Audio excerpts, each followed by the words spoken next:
समय पहले की बात है। एक छोटे से गांव में माधव नाम का एक गरीब किसान रहता था। वो बहुत मेहनती था, लेकिन उसकी मेहनत के बावजूद उसकी फसलें अच्छी नहीं होती थीं। हे भगवान, ये क्या हो रहा है? पता नहीं अब क्या होगा। अंत में हमें भूखा ही मरना पड़ेगा। खेत में तो फसल ही नहीं उगते। घर में कुछ खाना है कि नहीं? घर में खाना ही नहीं, कहाँ से बनेगा खाना? जो कुछ भी था वो खत्म हो गया। अब जो भी कुछ होगा भगवान ही करेंगे। गरीबी के कारण उसका परिवार भूखा रहने को मजबूर था। एक दिन परेशान होकर माधव जंगल में चला गया।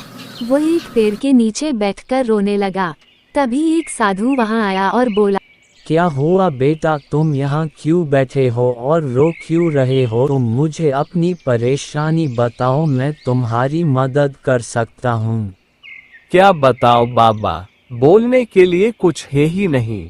हम भूखे मर रहे हैं। मेरी एक छोटी सी खेत है जो किसी काम की भी नहीं है। खेत में तो फसल ही नहीं उगते हैं। कई दिनों से हमने अच्छे से खाना भी नहीं खाया है। अब तो ऊपर जाकर मुझे सुकून मिलेगा। ये तो बहुत गंभीर समस्या है, मगर तुम चिंता मत करो, सब ठीक हो जाएगा। बेटा, क्या तुम मेरी एक मदद कर सकते हो? मैं बहुत देर से प्यास घूम रहा हूँ, लेकिन पानी मिला ही नहीं। हाँ, क्यों नहीं बाबा, अभी मैं आपके लिए पानी लेकर आता हूँ।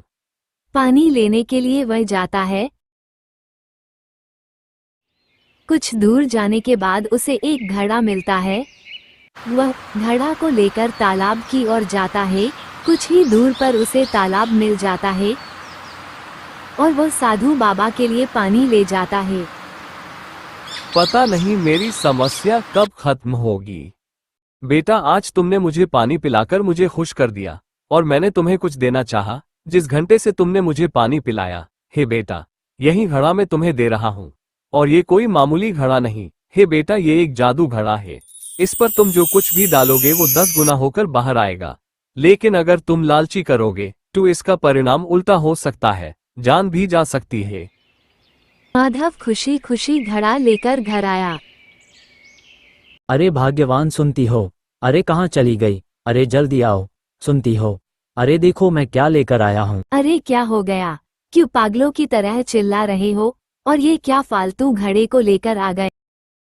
ये एक जादुई घड़ा है, इस पर कुछ भी डालोगे तो वो 10 गुना बढ़ जाएगा। क्या सच में ऐसा हो सकता है? चलिए तो फिर कुछ डाल कर देखते हैं। उसने उसमें एक मुट्ठी चावल डाला और चावल कई गुना होकर बाहर आने लगे। उसने गेहूं डाला और ढेर सारा गेहूं निकलने लगा। धीरे धीरे उसकी गरीबी दूर हो गई और वह गांव का सबसे अमीर आदमी बन गया। माधव का पड़ोसी रामू उसकी संपत्ति देखकर जलने लगा। उसने माधव से जादुई घड़े का राज जानने की कोशिश की, लेकिन माधव ने कुछ नहीं बताया। एक रात रामू चुपके से माधव के घर में घुसा और घड़ा चुरा लिया। अब वो अपनी दौलत बढ़ाने के लिए उतावला था। पहले उसने उसमें चावल डाला, फिर सोना और चांदी। सब कुछ कई गुना बढ़ गया, लेकिन उसका लोभ बढ़ता ही गया। उसने सोचा, अगर मैं खुद इसमें कूद जाऊं तो मैं भी कई गुना हो जाऊंगा।